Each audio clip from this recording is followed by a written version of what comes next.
Welcome to day 2 of the 12 Days of Biscayne Bay. I am Irela Bague, Miami-Dade County's Chief Bay Officer, presenting on behalf of the Blue Scholars Initiative and Giving Bay Day. We all need nutrients to survive, including the plants and wildlife in Biscayne Bay. But excessive amounts of nutrients entering the bay can have very negative impacts. Biscayne Bay is getting too much nutrient pollution these days, primarily phosphorus and nitrogen.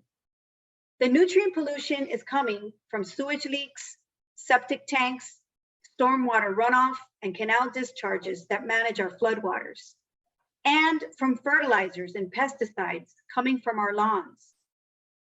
All this nutrient pollution contributes to the fish kills and the algae blooms that we have seen over the past few years. The way we live in Miami-Dade County, whether it is on the coast or inland, has played a part on the state of Biscayne Bay. But we can also play a positive role in the bay's recovery by taking simple actions. We can start by reducing the use of fertilizers, picking up pet waste, reducing the use of single-use plastic, conducting a community cleanup. And if you want to invest in environmental education to help us spread this message, purchase the beautiful Protect Biscayne Bay specialty license plate at miamifoundation.org/Biscayne Bay.